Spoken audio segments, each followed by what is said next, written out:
All right, so we are onto the fog layers. So I've just pre-comped this out here. We're just going to do a quick overview of the different fog layers, and then I will start to go into detail on each part.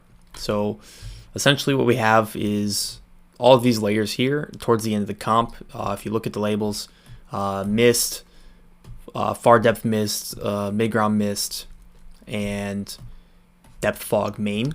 So these are the main fog layers, and then we say more lamp mist. So there's many layers of mist, and as I've explained, so if I'll just go to the end of that, that's kind of what that looks like.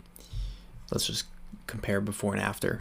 So that's before and that's after. So we're adding that mist over the top. Some of it's being interacted by some of the lights, and it's also fading across the buildings, and also some of it's in front of the lanterns. As well as appearing in front of different various lights throughout the entire alleyway. And after that, we have to kind of re-add some contrast, ping the contrast with the fog, so that will be the next part afterwards, in which we try to restore a little bit of the contrast. And the thing about fog is you got to be careful because you can lose all your contrast if you don't do it the right way. So you see at the end there, I started to add a little bit of contrast back with the color corrections. And yeah, so that's kind of the way that's approached. Just stepping through here. Yeah, so that's kind of the main idea. We also have, which we'll go into the next lesson, the way this fog is being created, it's being masked by a depth pass. So I've actually created a depth pass from our 2D footage, which is a kind of a painstaking process, but you can do it. And I'll teach you guys the two methods that you can do to create this matte. So if I gamma down on this alpha, you'll actually see I've created a Z depth matte from our 2D image.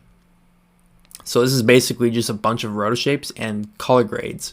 And it's not perfect. You can see there's some blotchiness and stuff, but it doesn't necessarily have to be because we're just using it for a little bit of fog, and you know, that'll get the job done.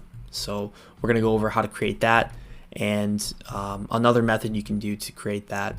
But essentially that's the main technique, is we're going to create this depth map, and essentially you're layering different layers of mist. So you see there's depth map, we'll grade it down, and then we'll kind of mask another layer of mist, or fog rather.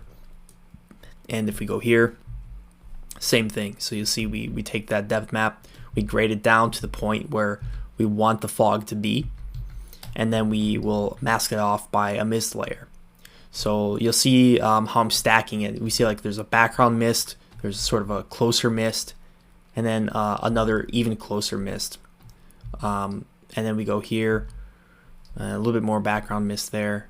But essentially it's just all being driven by this depth map. So we're going to go into that in the next lesson and figure out how we can kind of layer this in.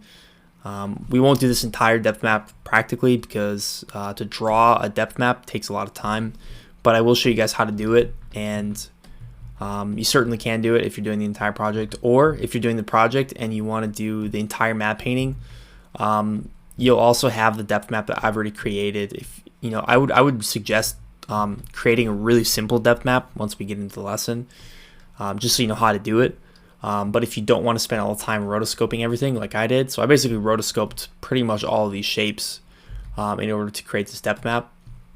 So if you don't want to do that, but you want to do the whole map painting by yourself, you can always come down here and just grab this depth pre-comp, and you can just use that to grade your depth.